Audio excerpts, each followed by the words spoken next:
Irvin met Pamela by chance in the supermarket, where he dropped in one evening after work. He took his usual brisk step towards the refrigerator with half-cooked food. The man was in a hurry and accidentally hit someone's cart at the fridge. He apologized and smiled at its owner, a pretty young woman. She smiled back, letting him know everything was okay, and went to another department. But at the checkout, Irvin suddenly felt someone push him in the side. When he looked around, he saw the same young woman again. She was so engrossed in what she was reading on her smartphone that she wasn't looking ahead at all. "Oh, you might as well pass the counter," joked Irvin. "Oh, I'm sorry," the woman was embarrassed, and looking at the man, she laughed merrily. Irvin also smiled and noted to himself how pretty she was. And then, on the street, already standing near his car, Irvin saw the stranger coming out of the store with a heavy bag. Suddenly, the bag burst and all of its contents fell out onto the pavement. Irvin ran to the woman at once, bought her a new bag, and while they were picking up the food, the two young people got to know each other and got to talking. That was how they began to date. Pamela was beautiful and smart, and for the first time in his life, the young man fell in love. Soon the young people got married.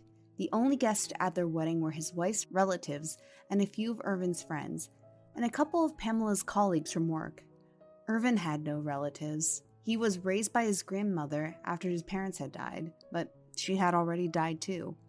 Pamela's relatives were cheerful and boisterous at the wedding, and only her mother, Mrs. Morgan, was serious. At one moment, she took her son-in-law aside and, anxiously observing her wildly merry daughter, asked Irvin to keep an eye on her and not give her much freedom, because her daughter, like her father, loved to attend parties too much. Irvin was very surprised of such words and almost immediately put the unsolicited advice out of his mind. He was sure that his wife loved him, and he even liked her cheerful and sociable character.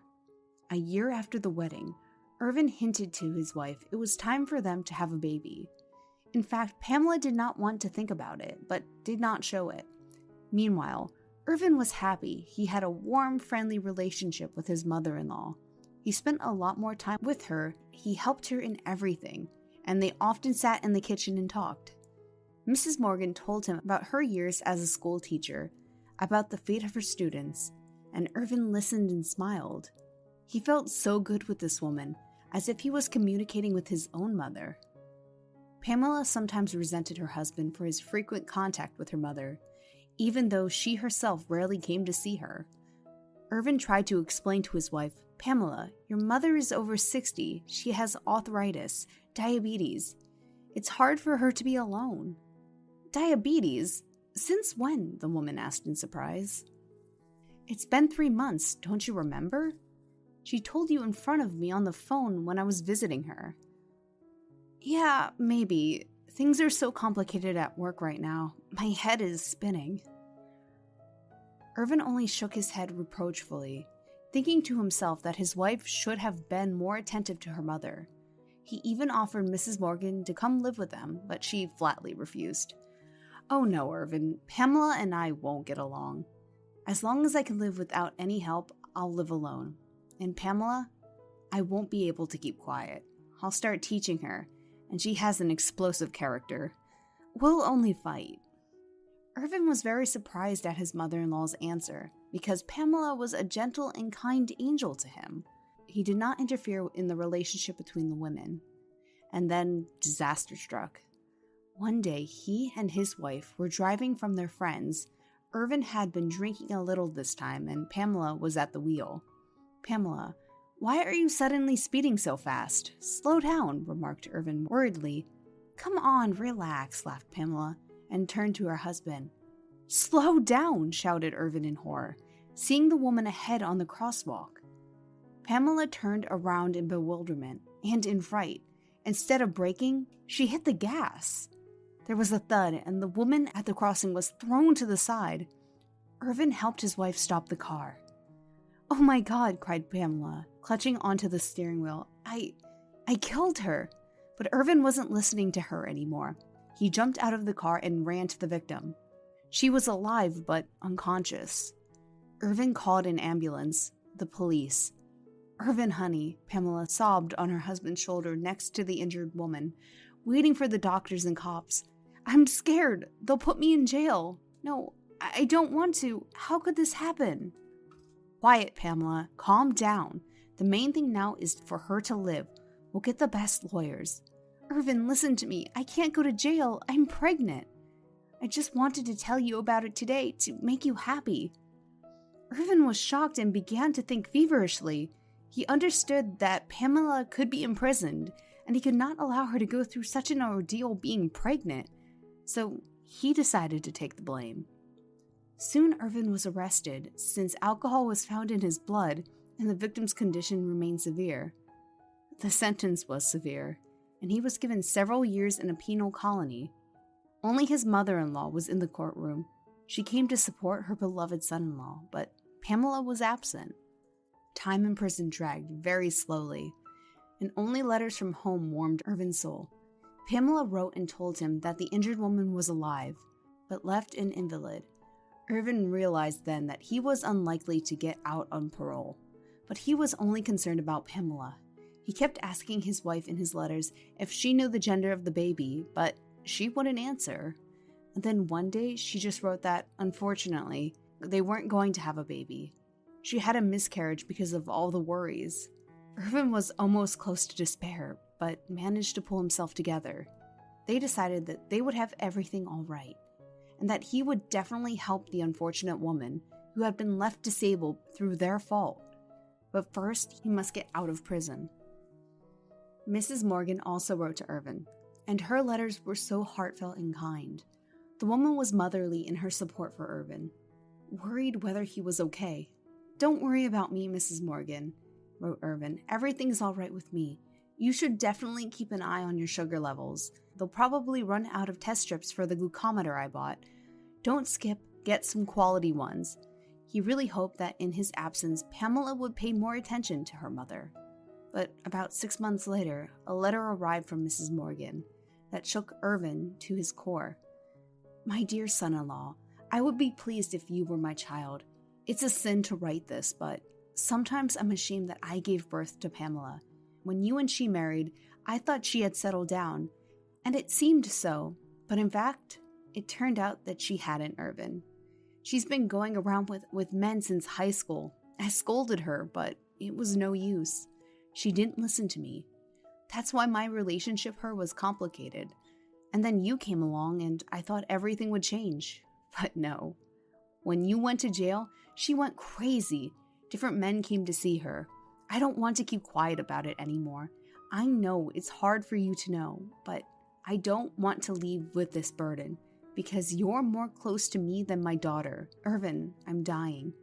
I got a tumor 2 months ago. It's very aggressive and growing fast. Anyway, the doctors can't do anything. I have a month or 2 left at most. I am in a hospice now. I have been writing this letter for a few days now. It's very hard, Irvin. I want to ask you one thing. When you get out of jail, go to my cemetery and dig my grave. Do it for sure. You'll understand everything later.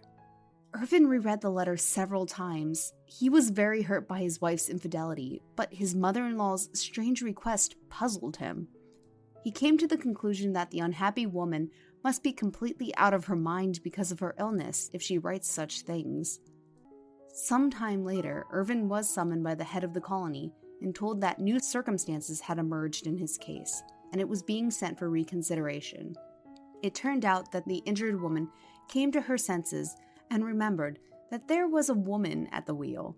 She was very priggish and didn't want to let an innocent man serve his sentence, so she achieved a review of the case herself. Irvin was brought to court, and the injured woman, whose name was Nina, testified, which determined the further course of the case. The surveillance tape that miraculously survived also played an important role. No one had ever watched it before because Irvin himself confirmed his guilt. In the end, Nina's testimony and the tape left no doubt that Pamela was driving the car. When she was accused, she tried to get out of it. She cried, shouted, blamed Irvin, but he only averted his eyes. Now, just like Nina, He believed that everyone should be responsible for their actions. Irvin soon realized that Pamela was given jail time. Irwin returned home, and the first thing he did was get rid of all of the things that bound him to his good-for-nothing wife. He found Pamela's telephone, turned it on, and looking through its contents, he came across a letter between Pamela and his friend. Pamela wrote that she needed the contacts of a reliable doctor who could make an official certificate of miscarriage to show it to Irvin, and her friend sent her a few numbers. Irvin was furious. It meant that she had cheated him with the baby too. And then he remembered his mother-in-law and her last request. After thinking for a while, he decided to go immediately to the cemetery. There he was met by the watchman. As it turned out, he was an old acquaintance of Mrs. Morgan's from her days at school. When the man heard that her son-in-law had come, he checked Irvin's documents for some reason and only then led him down the alley to Mrs. Morgan's grave. Along the way, the man talked about the woman's hard life and last days. She was a good woman. Here her husband was a jerk. At least he died early, and he didn't torment her with his adulteries for a long time. And her daughter was like him. She didn't care about her mother either. Mrs. Morgan called me before she died and asked me to take one thing from the apartment and bury it in her grave. She said it was for her son-in-law. "What is it?" asked Irvin. "You'll see by yourself. I offered her to let it stay with me, but your mother-in-law said it would be safer in the grave. I'm not immortal either." Barely saying this, the watchman stopped at the fresh grave. I tidied the grave a little, mowed the grass, planted flowers. "Mrs. Morgan's daughter didn't come here at all," said the watchman and handed Irvin a small shovel. "Here, dig a little bit here." "Why?" asked Irvin, still unable to believe what was happening. "Dig and I'll keep watch." And Irvin hesitantly picked up the shovel, and literally 5 minutes later, the shovel rattled against something iron. Irvin crouched down and took the box out of the ground. He opened it and marveled at the sight of ancient gold jewelry, set with so many precious stones, sparkling and glistening in all colors. There was a note attached to them. In it, Mrs. Morgan wrote that her ancestors belonged to a noble family, and these jewels passed to her by inheritance. The woman didn't want her foolish daughter to squander them all, so she decided to give them to Irvin, whom she had always considered her son, and knew that he would properly dispose of them. "Did you know what was inside?" whispered Irvin in amazement, looking at the watchman. "Of course," said the older man. "Why do you think I didn't take it for myself? I had a lot of respect for Mrs. Morgan, and she bequeathed me a couple of jewelry to take, so my grandchildren and I will have enough for a lifetime now." Irvin spent a little time at the grave and went away. Yes, he knew exactly what he was going to do now. He knew that the injured woman needed money for rehabilitation. After selling some jewelry, he wired her the necessary amount anonymously, but she still found out from whom the transfer came from and called to thank him. They chatted for a while, and Irvin wished her a speedy recovery. When he met her from the clinic 6 months later, she was already walking by herself. Soon, Nina and Irvin began dating. He divorced Pamela and opened his own business. One day, Nina suggested that Irvin help Pamela get parole, because now she was healthy and she and Irvin were happy. He sometimes thought about it himself because Pamela's mother eventually made his happy life possible. But when he heard that from Nina, Irvin was surprised once again at what a responsive and reasonable woman she was. Irvin immediately found a good lawyer, and Pamela was soon released from jail. He never wanted to see her again, and Pamela did not want to communicate with him either. Irvin transferred a decent amount of money from the proceeds of the jewelry to her account. His ex-wife would have enough for 10 years of a comfortable life, and if she could use it properly, forever. By the way, Irvin took very little from that box for Nina and for his business, and Irvin's mother-in-law was right in the end. The money did not do Pamela any good.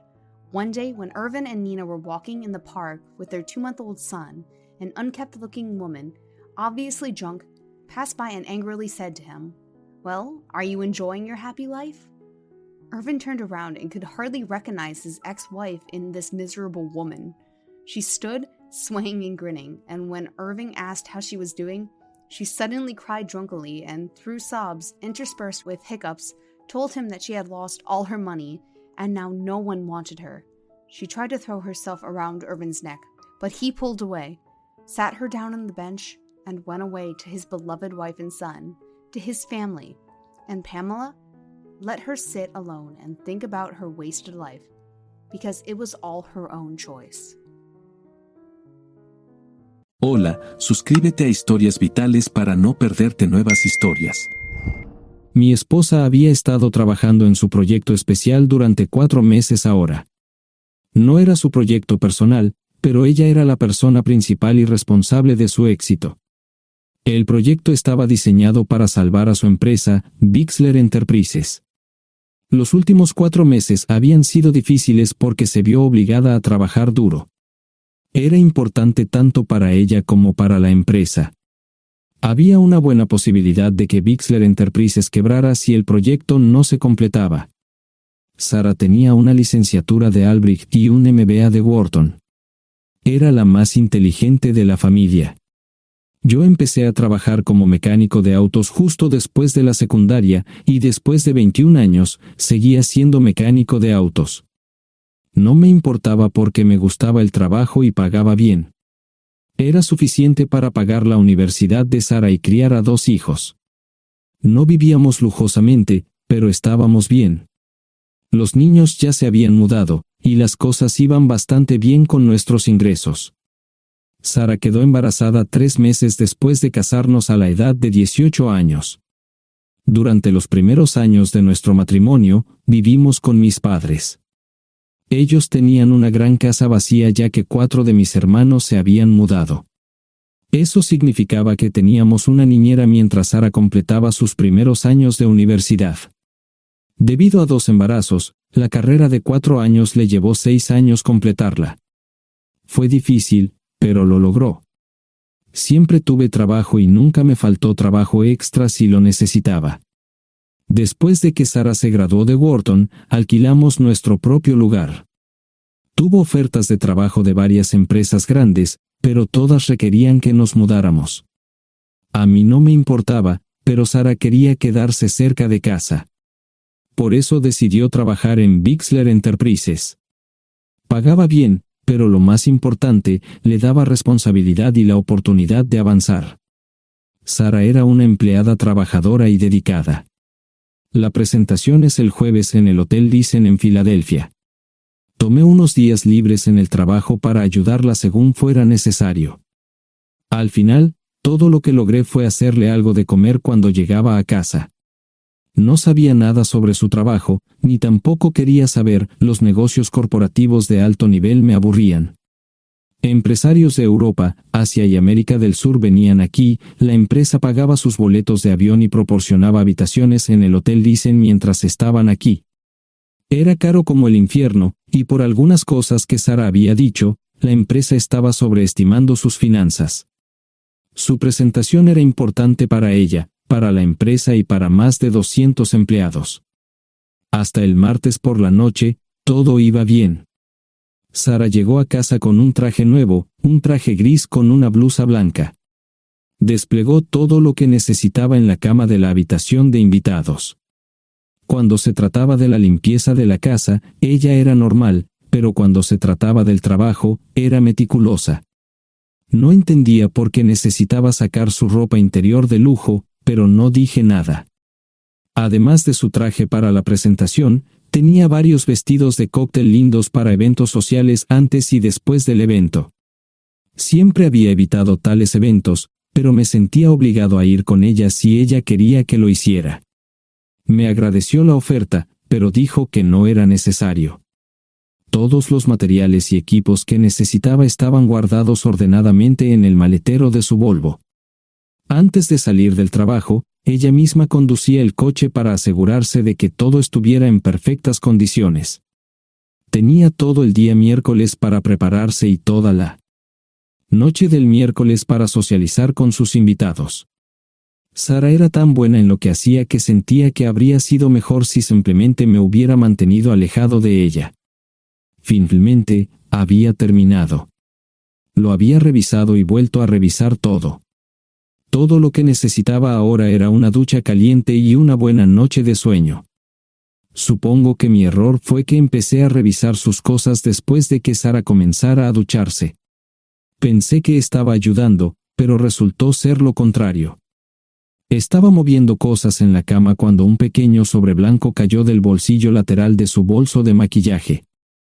Una carta de una farmacia, pero no del tipo que solemos usar. Dentro había 10 pastillas.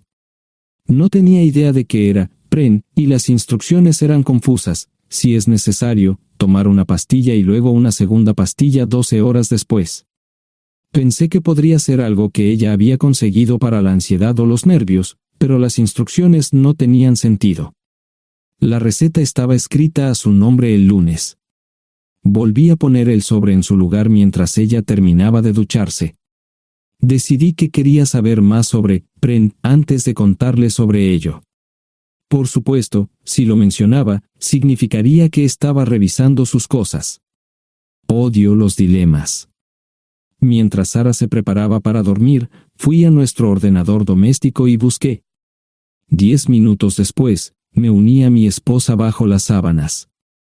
Pasé toda la noche despierto, preguntándome por qué mi esposa había recogido una receta para la píldora del día después, especialmente después de que me hicieran una vasectomía hace 10 años.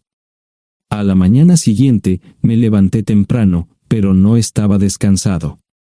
Di un largo paseo, esperando que despejara mi mente. Me dirigí hacia casa con reticencia, temiendo lo que podría hacer o decir cuando llegara allí. Mi hijo Joe se unió a la Marina después de la escuela secundaria y estaba en su primer año en San Diego.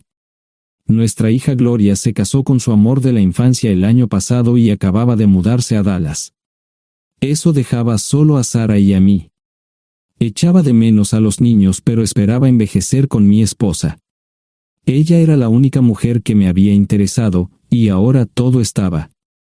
Si Sara estaba teniendo una aventura, lo ocultaba bien. Por supuesto, nunca la vigilé. Nunca miré sus correos electrónicos o llamadas telefónicas. No tenía razones para hacerlo. No tenía forma de saber qué estaba haciendo en el trabajo o después del trabajo. Confiaba en ella completamente. Ion, ¿dónde demonios has estado? ¿Quieres huevos o algo? No, solo café. No me sentía con muchas ganas de hablar. ¿Qué pasa, cariño? Solo son 3 días. Puedes venir si quieres, pero te aburrirás como una ostra. No, realmente no quiero ir, pero odio dejarte sola. Me preocupo cuando no estás aquí. Es muy dulce, querido, pero estará bien. No voy a salir del hotel en todo este tiempo. Pasaré la mayor parte del día asegurándome de que la sala de conferencias esté lista, y esta noche tendré una agradable charla con nuestros posibles clientes. Mañana, probablemente ni siquiera tendré la oportunidad de ir al baño. Llegaré a casa lo más temprano posible el viernes, te prometo un gran fin de semana si sabes a lo que me refiero. Todo eso suena bien, pero no puedes culparme por preocuparme. Soy un mecánico de autos, y tengo una esposa hermosa y exitosa. A veces tengo la sensación de que estás menos interesada en mejorar nuestra situación familiar que en avanzar en tu carrera. Detente, maldita sea, Ion. Siempre he respetado lo que haces para ganarte la vida y nunca he insinuado lo contrario. Criaste a 2 grandes niños y me pusiste a través de la universidad. Eres un gran esposo, un gran padre y un buen proveedor, y nunca olvides eso. Terminé mi café mientras ella recogía la mesa. ¿Quieres que te llame? No, no es una buena idea. Tendré el móvil apagado, y voy a apagar el teléfono de la habitación por la noche para poder dormir. Te llamaré siempre que pueda. La ayudé a cargar el coche, era tan meticulosa con eso como con todo lo demás. Trabajando, le llevaría 3 horas llegar al Hotel Dicen. Me quedé en el porche y la vi marcharse. No me molesté en preguntarle por las pastillas. Pasé el resto de la mañana en el porche. No recuerdo haberme preocupado tanto como ahora. Me sentía pequeño e insignificante. Me sentía fuera de mi liga. Era un tipo de pueblo con un trabajo mediocre y una esposa exitosa. Era una combinación equivocada. Debería haberlo notado antes. Me sentía estúpido. El mejor traje que tenía era una chaqueta azul y un par de pantalones. Al menos tenía algunas corbatas, aunque tenían 10 años de antigüedad. Acababa de terminar de vestirme cuando sonó el teléfono fijo. Oye, cariño, solo quería avisarte de que llegué bien. ¿Tuviste un buen viaje? Supongo que el tráfico no estaba demasiado denso. Estuvo bien. Te llamaré esta noche. Ahora tengo que irme. Estoy en la habitación 714, Sara. Puedo estar en casa de mis padres o en la de mis hermanos esta noche si quieres llamarme a mi móvil. De acuerdo. Suena el teléfono móvil. Te quiero, tengo que irme. Me tomé mi tiempo para llegar a Filadelfia. No fui directo al Lisen, primero me detuve y compré un filete con queso. Prometí hacer una larga noche. No estaba seguro de qué iba a hacer. Estacioné en el garaje del hotel y simplemente esperé. Tarde o temprano, tenía que entrar en el hotel. Simplemente no podía decidir cuándo hacerlo. El sonido de mi teléfono celular me ayudó a tomar mi decisión. Ion, solo quería avisarte de que todo se ha arreglado. Ahora voy a bajar para encontrarme con algunas personas y cenar. No olvidaste nada, ¿verdad? No, todo está bien. Tengo todo en mi habitación para mañana. ¿Necesitas algo? No, Ion, relájate. Voy a apagar mi teléfono. Te llamaré mañana por la mañana. ¿De acuerdo? Ríe, diviértete. No es divertido, Ion, es trabajo. No parecía estar demasiado fuera de lugar. El vestíbulo, el restaurante y las salas de conferencias estaban llenos de gente, así que pude pasar desapercibido. Había un folleto pequeño y bonito que mostraba el diseño de todas las habitaciones del hotel. Me paseé por las diferentes habitaciones y me detuve en las paredes, mirando alrededor entre la multitud. No tenía ni idea de qué haría si Sara me veía. Lo averiguaría si y cuando eso sucediera. Encontré un tablero de eventos que enumeraba todas las habitaciones que estaban siendo utilizadas por los diversos grupos. Bixler Enterprises no tenía habitaciones disponibles para el miércoles por la noche. Esto me pareció interesante. Sara había dicho que no iba a salir del hotel, pero ahora no estaba tan seguro de eso. Había 3 comedores, familiar, informal y de alta cocina. A Sara no le gustaba mucho cenar con niños, así que fui primero al comedor informal. Solo me llevó 5 minutos asegurarme de que no estaba allí. Tuve mejor suerte en el salón gourmet, era una acogedora mesita encajada en la esquina, el tipo de mesa que la gente reserva para tener un encuentro privado. Sara llevaba un vestido de cóctel negro con un escote pronunciado y perlas, se veía elegante y su acompañante parecía apreciarlo. Conocía a algunas personas con las que trabajaba Sara, y él no era una de ellas. Me resultaba familiar, pero no había forma de que pudiera recordarlo. Había muchas sillas libres, así que no tuve problemas para cruzar la sala. Había velas y pequeños candelabros de cristal en las mesas. Apagué la mía y le dije al camarero que me molestaba por el glaucoma. Pedí el plato de pollo de siempre y me acomodé. El camarero me sirvió el café por tercera vez. Disculpe, el tipo en la mesa de enfrente me parece muy familiar. ¿Sabes quién es? Sí, ese es Malcolm Eugene Foote. Es miembro del Consejo Municipal, se espera que se postule para el Congreso en los próximos años. ¿Es esa su esposa con él? Es muy bonita. No, esta es la primera vez que la veo. Siempre usa esa mesa para señoras especiales, si me entiende. Simplemente le sonreí y pedí la cuenta. Nunca había visto a Sara tan sensual con un hombre antes. Parecía captar cada palabra que decía, como si fuera Dios o algo así. No estaban haciendo nada inapropiado, pero tampoco era platónico ni profesional. Cuando me fui, estaban terminando su segunda botella de vino. Ahora entendía por qué se había llevado su lencería elegante. Me acomodé en una esquina del vestíbulo para que no me vieran. 10 minutos después, salieron del restaurante. Ella le tomaba la mano mientras caminaban por el vestíbulo hacia el ascensor. Observé cuidadosamente los indicadores de piso. Que el ascensor se detuviera en el tercer piso era una buena señal, significaba que no lo había llevado a su habitación. Era una mala señal cuando el ascensor no llegaba al séptimo piso, significaba que ella fue a su habitación. Por si acaso me equivocaba en algo, me senté en el vestíbulo y observé el ascensor durante 1 hora. La gente entraba y salía, pero Sara no estaba entre ellos. Saqué mi maleta vacía del coche y me dirigí al mostrador de recepción. Aunque podía demostrar que era su esposo, me costó trabajo conseguir una tarjeta llave. Se dieron después de llamar a la habitación, pero nadie respondió.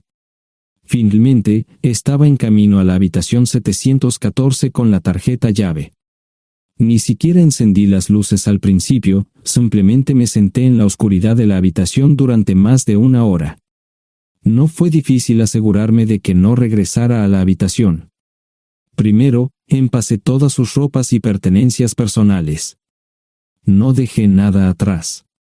Revisé el paquete de Preven, todavía quedaban 10 pastillas en el tocador. De manera muy ordenada, estaban todos los artículos que necesitaría para su presentación al día siguiente. Comencé a llenar la maleta. Había 24 carpetas promocionales especialmente encuadernadas y otras 20 carpetas regulares, todas ellas fueron a la maleta. Un proyector digital fue lo siguiente, seguido de una computadora portátil. Tomé su bolso y su celular, que había dejado en la habitación. Todo lo que tenía consigo era un bolso de mano y probablemente un tubo de lápiz labial. Di una vuelta por la habitación tan cuidadosamente como lo hizo ella para asegurarme de no perder nada. Una vez satisfecho, dejé las llaves del coche y mi anillo de bodas en el tocador. Aparte de esos 2 objetos, la habitación estaba completamente vacía. El ascensor se dirigió directamente al estacionamiento, no tuve problemas para llevar 2 maletas, y 20 minutos después, estaba en la autopista rumbo al norte. Pasaban las 3 de la madrugada, no tenía idea de que había pasado tanto tiempo. 1 hora o 2 después, sonó mi teléfono celular, la identificación de llamadas mostraba el número del Listen. ¿Ion? Sí, ¿dónde estás? Estaré en casa pronto. Eso fue todo lo que dije. Hubo silencio en el otro extremo de la línea. Los vendedores tienen un viejo dicho, el primero que habla pierde. Pareció una eternidad antes de que ella hablara. Ion, lo siento. No preguntó nada y simplemente colgó. Apagué mi teléfono, era obvio que había regresado a su habitación. Más tarde ese día, tenía que dar una presentación que salvaría a su empresa y le daría un ascenso. Metí las maletas en el desván del garaje. Sara nunca iba allí y nunca pensó en buscar algo allí. Por supuesto, en este punto, estoy bastante seguro de que no importaba. Primero, recogí todas mis ropas y pertenencias personales. La mayoría de los hombres tienen sus propias herramientas, generalmente es un requisito para el trabajo. Pasé por la tienda, cargué las mías en el Subaru y recogí mi último cheque de pago. Para entonces, los bancos ya estaban abiertos, no tuve que hacer ninguna manipulación financiera complicada. Simplemente retiré todo el dinero de mis cuentas. Almorcé en Hagerstown, Maryland.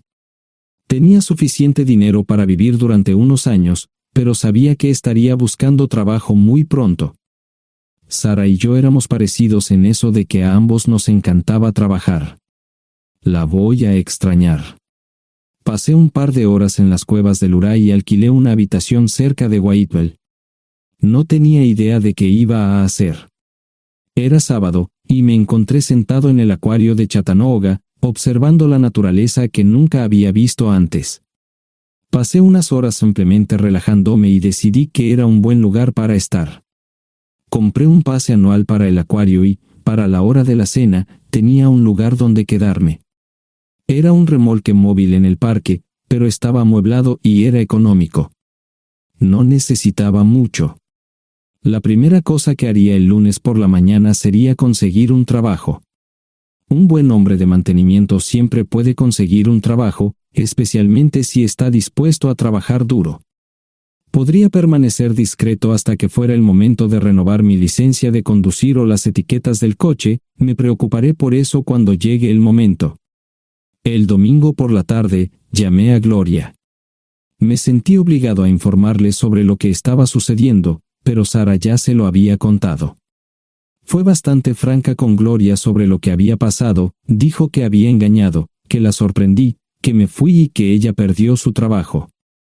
Me sentí mal porque ella perdió su trabajo, pero ese era el precio que tenía que pagar. Le pedí a Gloria que le dijera a Josh lo que estaba sucediendo la próxima vez que hablara con él. También le dije que la llamaría aproximadamente una vez al mes para verificar cómo iban las cosas. No le dije dónde estaba. Para el mediodía del día siguiente, tenía un trabajo. En realidad, estaba a poca distancia del parque de remolques, con el Waffle House a mitad de camino. ¿Qué más podría querer un hombre? No sé cómo manejaron el papeleo, pero me estaban pagando $20 por hora sin hacer preguntas. Estaba feliz, y ellos también. Ni siquiera tendría que tocar el dinero que traje conmigo. Unos 2 meses después, Gloria me informó que Sara se había mudado de la casa y estaba viviendo con sus padres.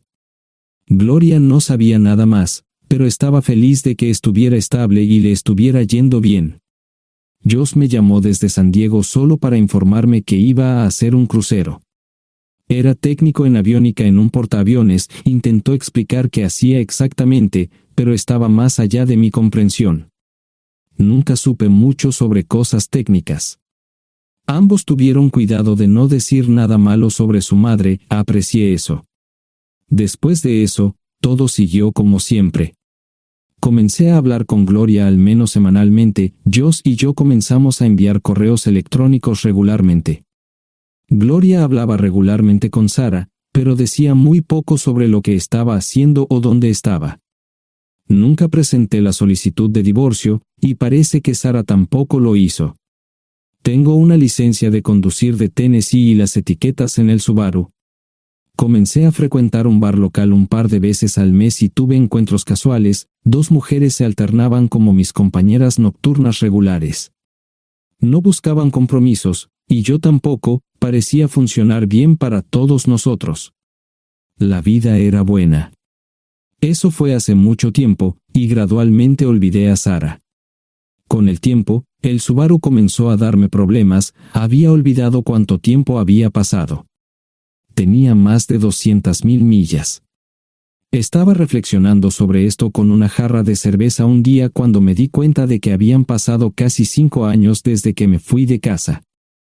Mantuve un contacto cercano con ambos hijos. Gloria ya tenía 2 hijos propios en este momento y quería que los visitara. Josh casi se casó con una mujer tailandesa, pero en el último momento, se negó. Por lo general, trabajaba 6 días a la semana y usaba el domingo para recuperarme del sábado por la noche. No había ninguna buena razón para que alguien llamara a la puerta de mi remolque a las 6 de la mañana de un viernes. Su grosería fue recompensada por un hombre medio desnudo abriendo la puerta. Los calzoncillos del día son repugnantes, y la dama en la puerta, juzgando por la expresión en su rostro, estuvo de acuerdo conmigo. Ella apartó la mirada, pero su compañero no parecía impresionado. Norm habría usado pantalones, pero en un momento como este, los invitados me molestaron. Estamos buscando a John Terrell. No los conozco. Me llamo David Simmons, y esta es mi esposa Mara. Tenemos un problema y esperamos que nos puedas ayudar. Lo siento mucho, no trabajo a altas horas de la noche. Si necesitan algo relacionado con su auto, tendrán que ir a la tienda. Esto provocó varias miradas en blanco y finalmente una respuesta. No tiene nada que ver con tu trabajo, es más un problema personal. ¿Podemos entrar? El interior del remolque lucía desordenado. Rara vez tenía invitados, así que rara vez lo limpiaba. Incluso mis novias insistían en que fuéramos a su lugar. Hagan como en su casa, déjenme ponerme los pantalones enseguida. Al entrar en el dormitorio, dejé la puerta abierta solo para mostrarles lo hospitalario que soy. También me puse una camisa. ¿Les gustaría tomar café? Solo tomará unos 10 minutos. Aparté algunas cosas del sofá para que pudieran sentarse. No hubo respuesta a la pregunta del café. Tenemos una hija adoptiva de 4 años y otra de 2 que necesita un trasplante de médula ósea, y esperamos que nos puedas ayudar. Estamos dispuestos a pagarte si es necesario. ¿Con mi médula ósea? No, queremos usarla y estamos dispuestos a compensarte por cualquier inconveniente. Creo que quieren comprarla. Estaba actuando como un listillo, y de repente me di cuenta de ello.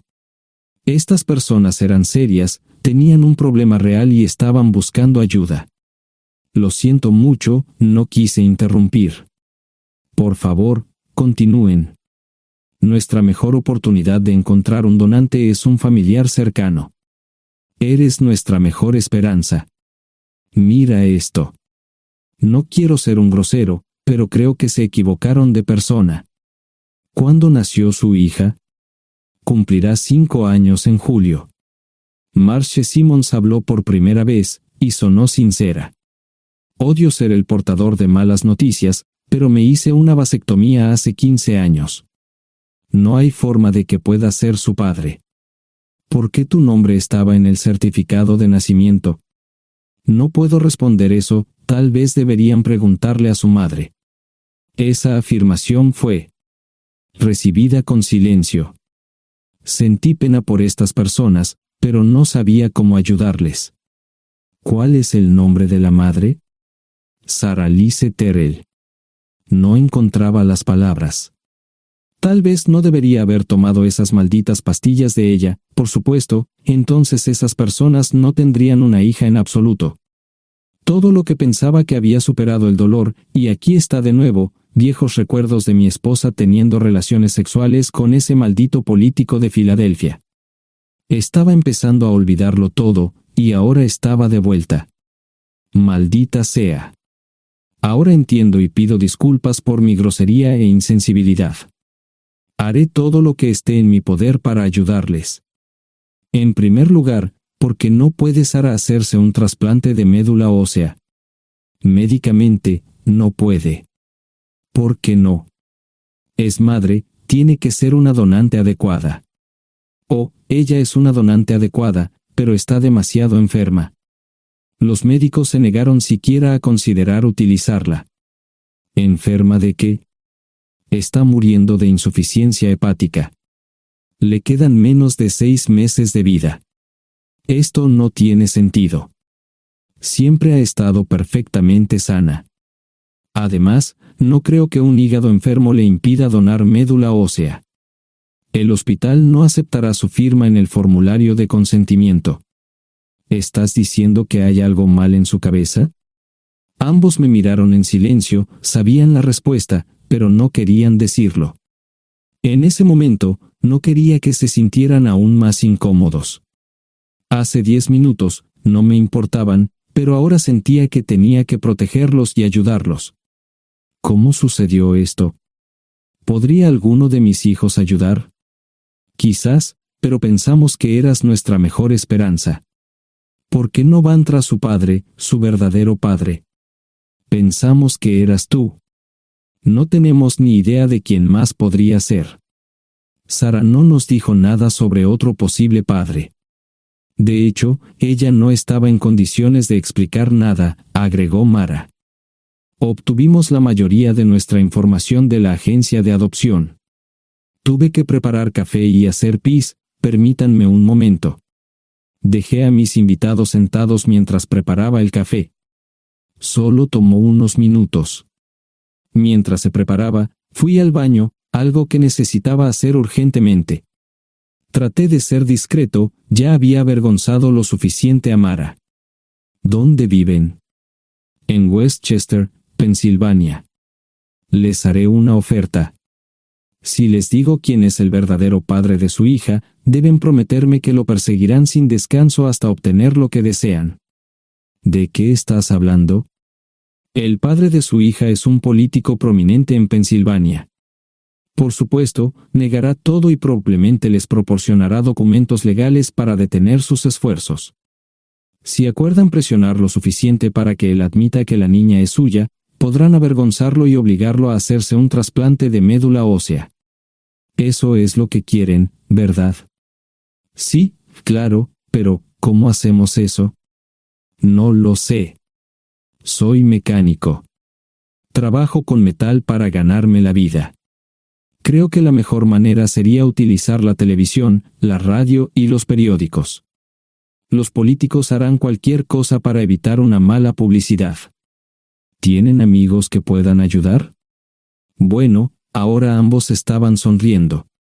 Debo haber dicho algo que les dio esperanza. Creo que podemos hacer esto. ¿Quién demonios es él? Malcolm Eugene Foote. Se postula para el Senado de los Estados Unidos. Apuesto a que hará cualquier cosa para evitar una mala publicidad. El café estaba listo, pero David y Marshen no podían esperar para llegar a casa. Antes de irse, les dije cómo ponerse en contacto con Gloria y Josh en caso de que los necesitaran. Estaba seguro de que ayudarían. También les pedí que me dijeran dónde estaba Sarah. Probablemente estaría en Pensacola antes de que ellos regresaran a Westchester. Me corté el pelo y compré una camisa nueva. Sarah era una tramposa que arruinó mi vida, pero aún así quería lucir bien cuando la viera. Era otro remolque, pero esta vez era un bonito doble nuevo. Allí estaba su Volvo con una llanta desinflada y un parabrisas roto. La mujer que abrió la puerta no era Sarah, parecía que la habían empapado fuerte y la habían dejado empapada. Tenía al menos 45, tal vez 50, y debió haber tenido una vida difícil. La falta de maquillaje no ayudaba, y simplemente se veía horrible. No tuve la oportunidad de abrir la boca. Caray, si no es John Terrell. Nunca esperé verte aquí. Tuve que usar la vieja línea, me estás poniendo en desventaja. Sherry Hart. Pasa, entra. ¿Quieres una cerveza? No, pero gracias. Estoy aquí para ver a Sarah.